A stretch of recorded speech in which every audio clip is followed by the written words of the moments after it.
To give the final instructions, Sharon Sands.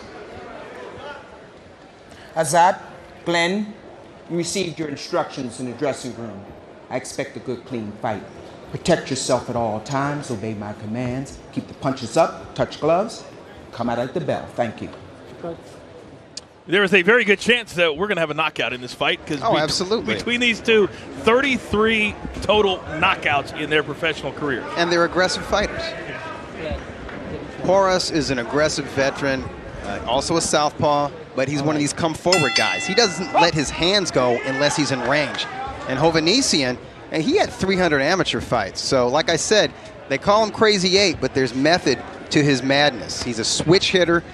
He's got very good footwork, and I think what makes him special and a potential top 10 contender at junior featherweight is that he's a very good control of distance. We want to say hello to the folks watching in Chicago on NBC, also right here in the City of Angels on Spectrum. As wherever you're at in the country, you can see Thursday Night Fights. Thank you so much for hanging out with us as we are all set for our co-main event, the first of 10 rounds. Take us through what Porras needs to do. Porras needs to back Hovhannissian up, needs to get him in a corner or against the ropes. Hovhannissian's strength against Porras is that lateral movement and that footwork and that pivoting, punching at angles on the inside that we highlighted before this bout. So he needs to get him up against the ropes where he's not going to be mobile. Hovhannissian in the light blue and gold trunks, Porras in the pink with the white trunks. Hovhannissian sporting the DAZN logo and the WBC, so we know where his sights are set. Well, you know, the great thing about the partnership with Golden Boy and DAZN is that we have Thursday Night Fights that you can see fighters that potentially could be on the cards for Canelo, for a Triple G, for any of the really big names already fighting on DAZN. Absolutely, and he's making the most of this spotlight right now, letting his hands go on the inside. A nice return left from Porras, though. I love two fighters that will just stand there and absolutely trade blows with each other. Porras has found a home for his left. He's timing it. When Hovhannissian tries to tap him to the body with his right, Porras lets that left go. And here, Hovhannissian's back is to the rope. This is a prime opportunity for Porras to score some points. This fight set for a scheduled 10 rounds. I think if you were a betting man or woman watching this first round, you would say we probably will not go that long. Yeah, Porras has been knocked out before. He's got 40 professional bouts, and he's been in some tough fights, so there is definitely some wear and tear on that fighter's odometer. But the spirit is still there, as you can see. Many of the fans that have come to the Avalon here in Hollywood tonight have come to see the main event, the hometown hero, Seniesa Estrada, but they love seeing aggressive fighters with these type of mentalities. 10 seconds.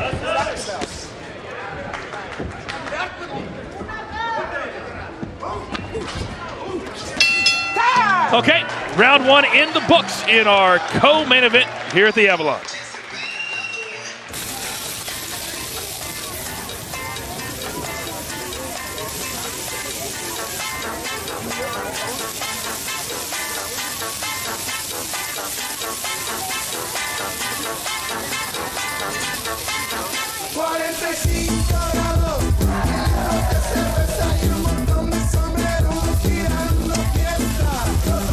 Tecate, bold on the outside, light on the inside.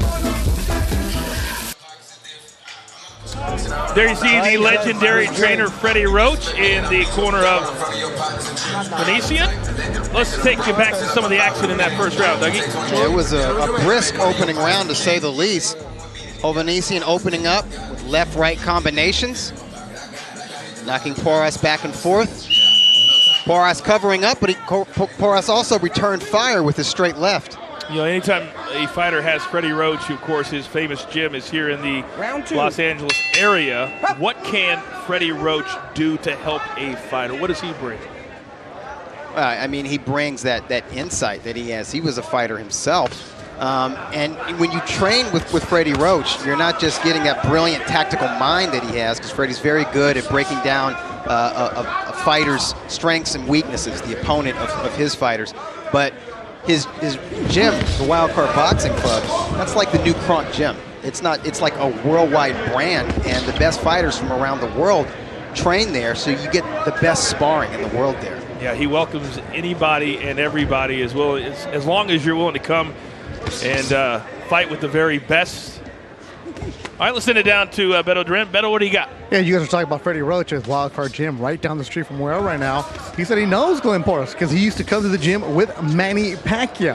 Azat Hovhannissian training at Wildcard said, I know all about Glenn. They never sparred because they would always have different kind of training schedules. So as Azat was leaving, Glenn was showing up, because you know Manny on that Filipino time shows up whenever he wants. But Azat said, I know about him.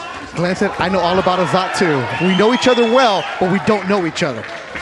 Big left hand there by Hovhannissian, and now he's starting to tee off Porras. Yeah, Hovhannissian is in his rhythm, and you see he's really dangerous when he's in the inside, because he puts those punches together so well. Yeah, look how quick those hands are. Yeah, he's got fast, fluid combinations.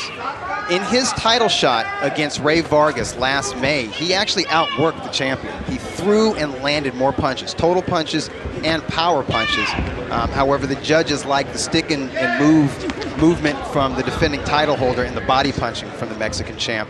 So Ray Vargas retained his title, but it was a competitive fight. One of the scorecards had it 116-112, which means that judge scored 4 rounds for Hovhannissian. Not too shabby. Ray Vargas will be fighting on DAZN in July. If you haven't downloaded DAZN yet, what are you waiting for? So many great fights over 100 nights a year without the pain of pay-per-view. Porras is looking, he's looking woozy to me. Doesn't seem like his legs are 100% under him.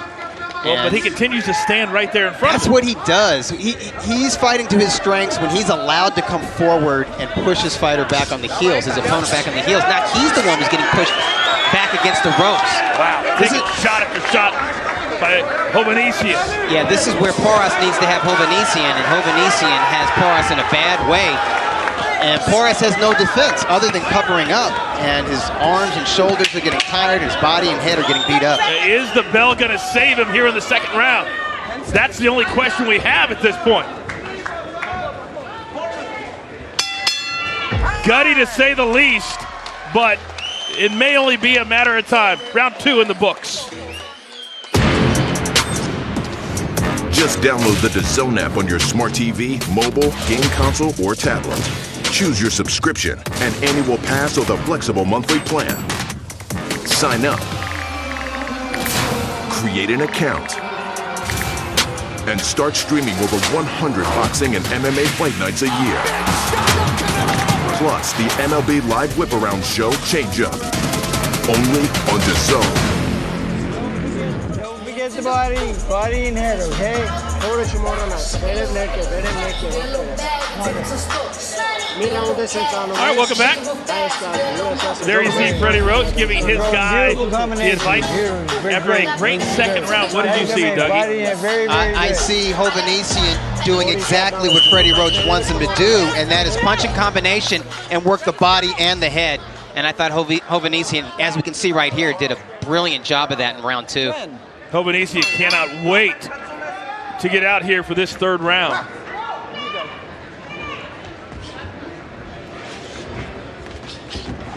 And you know Hovhannissian has to be in impeccable condition to let his hands go like that for 3 minutes in the round. Let's take a look at Dougie Fisher's scorecard through 2 rounds. Got Crazy A winning the first 2 rounds. He's not only the busier fighter and the fighter with the more effective aggression, he's the fighter landing the cleaner, more damaging punches. What a nickname to have, Crazy A. There's only one way you get that nickname. Yeah, giving sparring partners hell at the Wildcard Boxing Club. Here are the total punches thus far. Look at that, what a discrepancy between the two. Yeah, this is, 70 punches more for Hovhannissian. This is how it usually is with him. He's a volume puncher, but it's strange. He thinks about where every punch lands. He's not a sloppy volume puncher. And now, just like we saw in the second round, Hovhannissian is really starting to tee off on Porras. Yeah, and I don't like Porras' body language. He's not really defending himself right now as he sags into the ropes. The fighting spirit is still there, but it just doesn't seem like Porras' body is there. Physically, he's just not able to really offer much resistance. You could hear the referee say, you got to show me something. You got to cover yourself up. You got to go on the attack. You can't just take punches to the head. And I'm glad Sharon Sands is looking closely at the veteran Filipino fighter, because he is taking a lot of punishment. We're only in the third round, but with the work rate of Hovhannissian and how accurate he is and fast and damaging those punches are, there's a lot of wear and tear on Porras right now. Yeah, just measuring those right hands. And Porras has yet to go down, but he's taken a ton of damage thus far.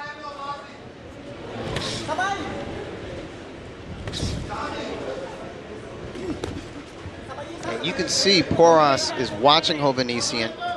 He's trying to time him with that big left hand that he has, and he was able to land that left hand in the opening round. Not at all in round 2, and not at all here in round 3. He just can't pull the trigger quick enough.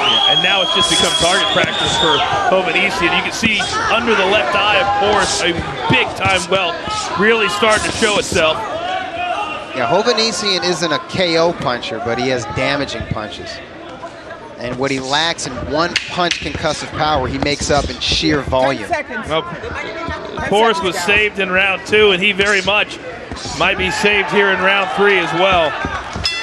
But this has become a very one-sided fight, but give Porras a lot of credit. He continues to stay on his feet. Yeah. Look good to me. I'm very concerned. Continue. Imo aya tumbat damo kayo. Duha lang ka. Ano? Bang puro kusog. Ayaw pa.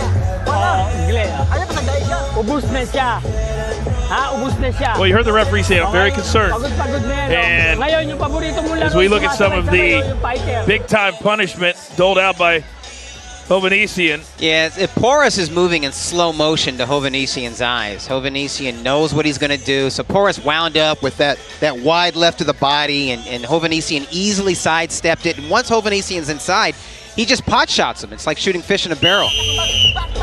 Boy, look at underneath that left eye. The welt really starting to blow up. Here you can see the great crowd here at the Avalon in Hollywood. Great venue for this level of boxing. Golden Boy Promotions, DAZN, Doug Fisher and the coach, Beto Duran. Thursday night fights as we approach the top of the hour. Hovhannissian loading up with a lead left out of the southpaw stance. And he's just as accurate when he's in an orthodox stance with a lead right. I got to give Porras a lot of credit. Continues to come forward, continues to throw. And he's a professional. He's a solid 10-round veteran, well-traveled, very experienced, but at some point, being battle-tested bleeds into being battle-worn. At some point in a fighter's career, and you don't look at their age, because at age 33, he's not really old, but you look at the number of fights he's had and how many tough fights that he's had, and that's what really determines how much fight he has left in him. Yeah, sometimes it's about the corner looking out for their guy, because the guy, the fighter, is a real fighter. Yeah, he's never going to quit, right? Yes. And that's why we have referees and responsible corners know when to throw in the towel. And I'm glad Sharon Sands is looking closely, and Porras is still in there swinging. He's trying, and when Hovhannissian elects to stand forehead to forehead, mano a mano, there are some opportunities, and Porras just landed a nice left on the inside. And then a right over the top. Yes, he did. But that's because Hovhannissian has elected to stand right in front of Porras, squared up, and not showing Porras his usual angles. Well, clearly he's not in fear of a shot coming from Porras at this point. Yeah, he knows he can take the power. He knows he's in complete command of this fight. And I think he has a feeling that the end is near for the opponent. And now Hovhannissian just teeing off one combination after another. Minute left here in the 4th round. I think Hovhannissian does his best work. Ooh, head snapping right hand. That's it. Yeah, that's it. That's a good stop. I agree. You know, Porras didn't go down in this fight, but I actually scored round 3, 10-8 for Hovhannissian because it was so one-sided. And I'm glad Sharon Sands had seen enough. Just this past Friday, there's a veteran named Azat Judah, former world champion at welterweight, who had a punishing fight with Cletus Selden. It went 11 rounds. It shouldn't have gone 11 rounds. And not long after that fight, Azat Judah was feeling woozy and was taken to a hospital where they discovered bleeding on the brain. So this is a dangerous sport. If it becomes punishing and one-sided, there's no reason to let a fight continue. Well, Hovhannissian putting on an absolute clinic here tonight. Let's take a look at how this fight ended. Hovhannissian is a good finisher, and he could sense that the end was near, and it was a straight right, and he split the high guard of Porras. Porras had the wherewithal to keep his hands up, but he wasn't able to fire back. And that right hand crashed on the left ear of Porras.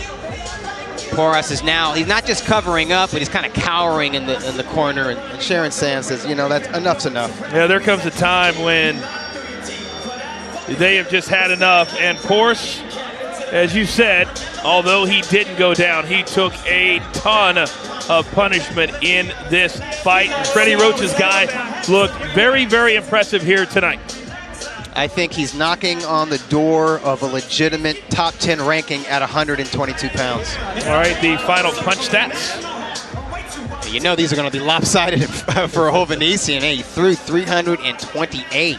So 127 more punches thrown overall. He landed 123 of them for a 38% connect rate. That's a lot of damage. And the power punch is 41%. You didn't see a whole lot of jabs from Hovhannissian. He didn't need to. He just stepped on the inside and ripped those combinations to the body and the head. And I know they only went through 4 rounds, but the stamina that Hovhannissian showed me and the kind of shape that he's in to throw that many punches that quickly and that hard, I'll give Freddie Roach a lot of credit. He was in great shape here tonight. Yeah. All right, it's time for our official decision. Let's send it up to the ring and Jeremiah. Ladies and gentlemen, our referee, Sharon Sands, waves the bout to a halt. The official time comes to you. 2 minutes, 8 seconds into round 4 for your winner by KO. The fighting pride of Armenia, Azat Hovhannissian.